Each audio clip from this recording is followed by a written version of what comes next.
Liz Truss is the new prime minister in the UK, and she's not popular.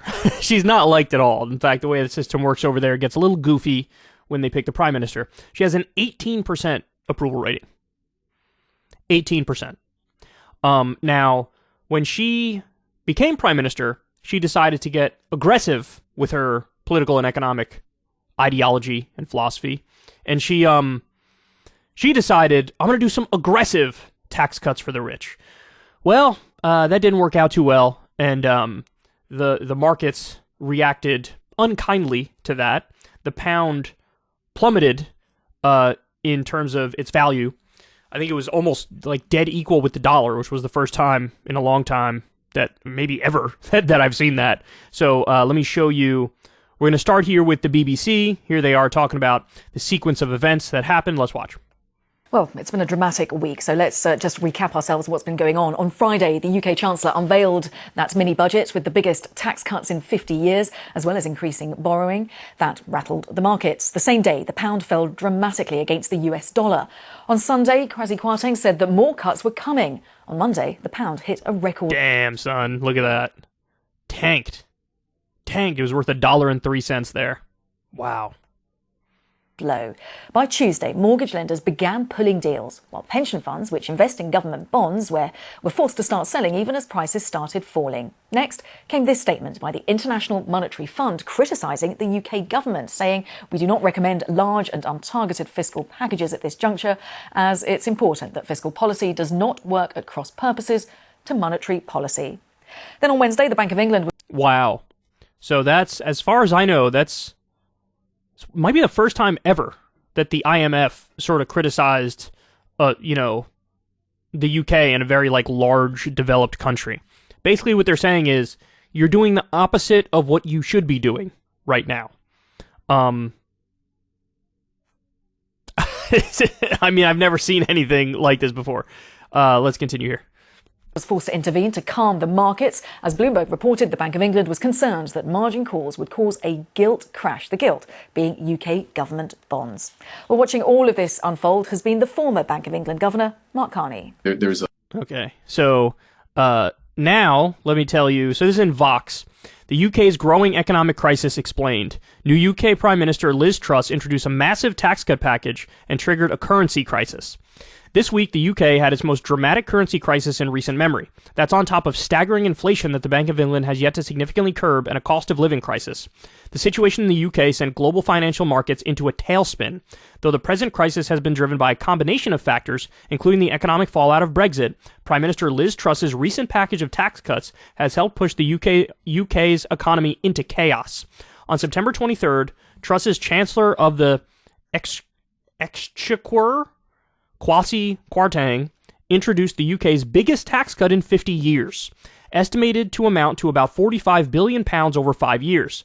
The so-called mini-budget proposed tax cuts for the UK's highest earners and announced a rollback of corporate tax hikes and a cost increase for national insurance, both intended to go into effect next year.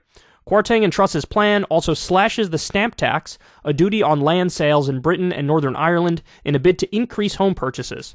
By Monday, global markets responded by selling off UK-backed assets and pushed the UK's currency, the pound, to a valuation of $1.03, its lowest ever value against the dollar, before it inched up later in the week. Investors soundly rejected the new economic plan, dubbed Trussonomics, in reference to Reaganomics, the supply-side economic policies passed under Ronald Reagan in the 1980s. So yes, this is exactly like what we saw under Ronald Reagan, under Margaret Thatcher in the UK, and Liz Truss sort of models herself after Margaret Thatcher.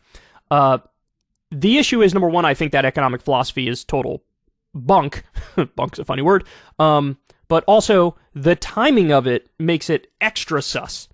So I'll give you some more specifics on it in a second. Truss and Kwarteng have stood by their decision to cut taxes for some of the wealthiest Britons and create special incentives for corporations, including tax cuts and rollbacks in regulations, insisting that the tax cuts will spur more investment in the economy. It's a 21st century take on trickle-down economics, one that's happening in the midst of global inflation and skyrocketing energy costs.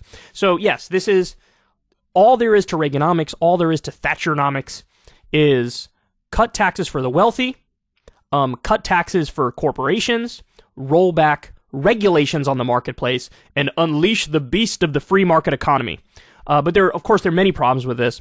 One of them is that we seem to have, whenever you do an economic approach like this, it seems to lead to boom-bust cycles. So you have a massive boom of the economy because of like cheap credit, and then everything explodes because it's sort of fake growth, and there's a massive crash.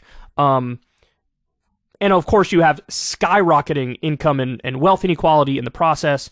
It's just, look, I don't know how many right-wing politicians actually believe this is the correct economic philosophy, and how many just use it as a convenient excuse because honestly they're serving their donors and they want to give the wealthy people who fund their campaigns bigger tax cuts, and the corporations who fund their campaigns bigger tax cuts.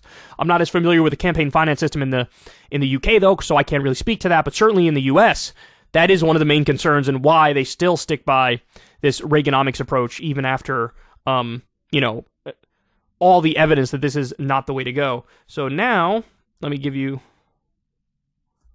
Here we go.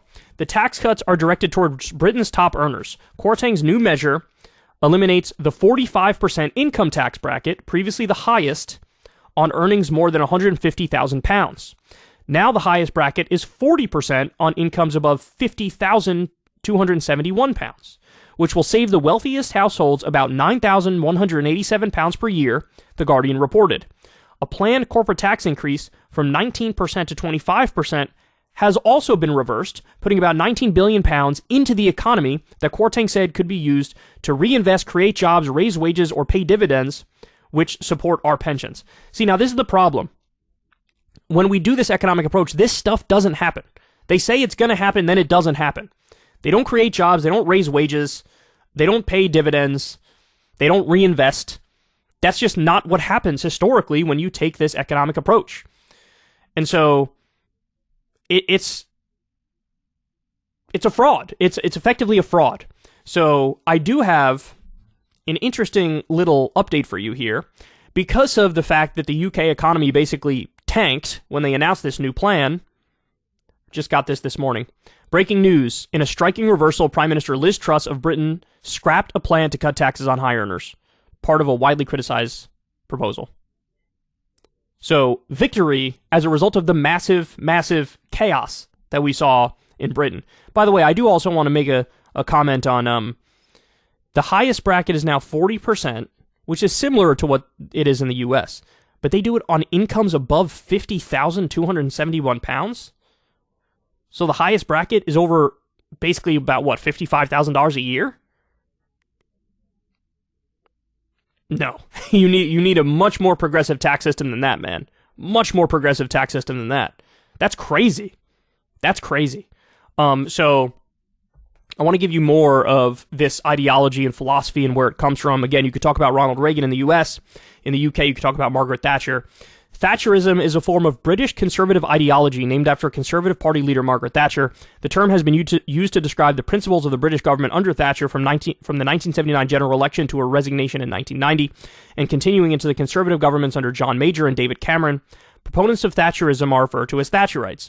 Thatcherism represents a systematic, decisive rejection and reversal of the post-war consensus, whereby the major political parties largely agreed on the central themes of Keynesianism, the welfare state, nationalized industry, and close regulation of the British economy.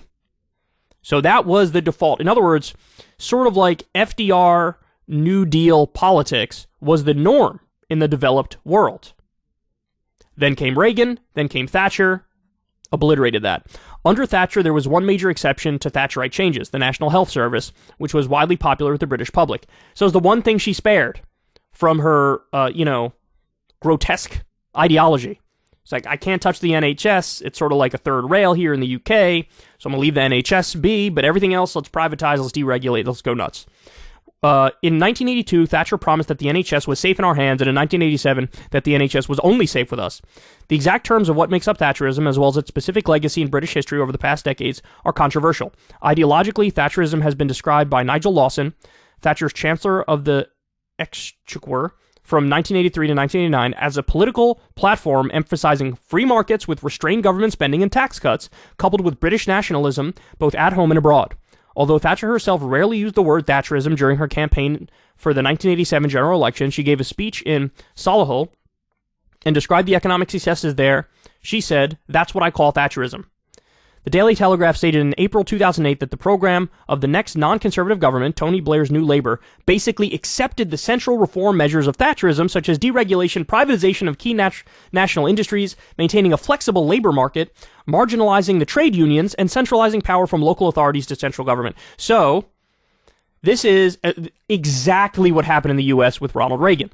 Ronald Reagan ushers in a new era, very famously, the era of big government is over. Scariest words in the English language are, I'm from the government and I'm here to help.